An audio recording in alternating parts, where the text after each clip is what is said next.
You didn't mind being a member of a military government. I won't answer.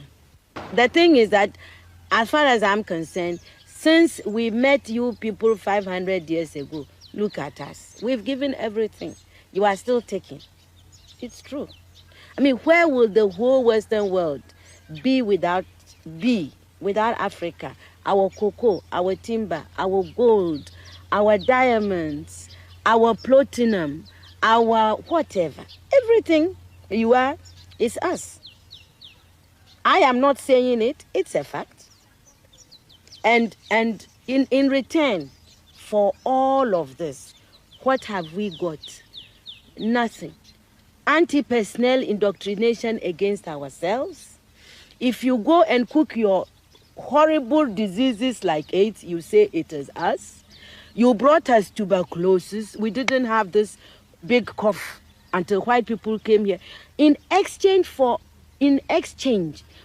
Africa giving Europe 500 solid years of our people, I mean not Europe, the Western world, of our human beings to work your canes, to dig your gold, to take in gold itself, diamond, I mean, you know, fish, peanuts, palm oil, everything.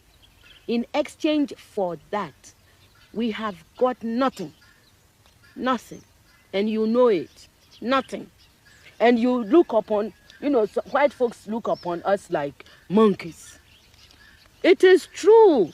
It's in your literature. Hey, some of your best thinkers have said this about us. Have you heard of all these Germans? Have you heard? Okay. Yes. They said, Lord Burton, yes. People like that, they said, we don't even have the brain of animals.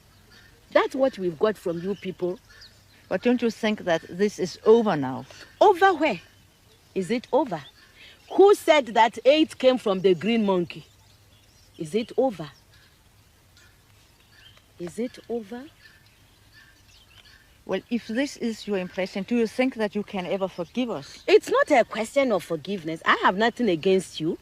My point is that you did and you are doing for your survival what is necessary. We can't blame you for that. The fact that we didn't do enough for our own survival and we are still not doing enough for our survival, that is not your problem. Even everybody that God has created has a sense of survival, and if we don't develop it, we can't blame white people. You came here because you needed these things. You took gunpowder from the Chinese. You needed them to shoot people. Do you consider AIDS as a new form of colonization? Of course. Why? That's why. My people, the Akans, we have a proverb. It says that good morning, thank you, is never enough to salt anybody's food forever.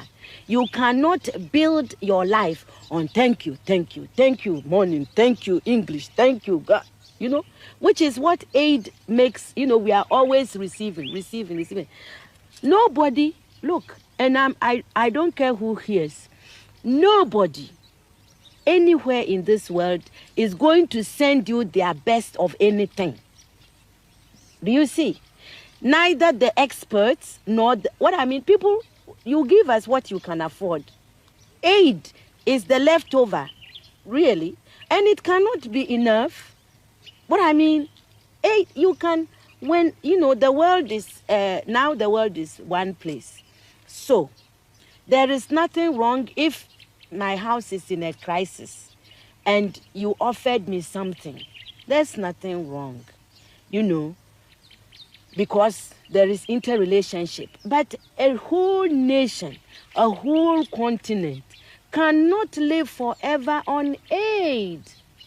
And I think we are in Africa, we are in danger of making foreign aid a kind of policy that is wrong. I think that it humiliates our people. The people in the villages have not asked anybody to go around begging on their behalf. Well, I'm being a writer, really. It is crazy. I mean, it is a very self-consuming kind of activity. You know, you sit in a room, you write, and you think that other people outside want to hear it. I mean, the tensions of, writing a book, it's tense. When you finish writing the book, you are tense because you wonder, how will the publishers and editors react to a book, to a story? Even when it's published, you wonder, why are they saying that my books are selling in Ghana, in Nigeria, in Sierra Leone, Botswana, Lesotho, even South Africa, Kenya, and I'm still so poor? So all of these issues are part of the horror, real horror, of being a woman, a writer, an African. But you don't stop writing because of any of them. You just go on. Life is like that. So you were not a very beloved minister? Well, I would want to think that some people liked me. You know what I mean?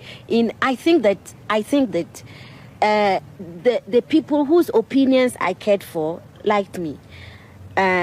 Others didn't. But you see, in a process like the one we had initiated, there were, and I believe there still may be, different forces at work. And I think that it was very necessary that at the time I make myself recognize that that time was not good, for maybe what I flattered myself I knew the country ought to have. And I also think that in a way it was also good that the government could recognize this, that I was just too much for everybody at the time.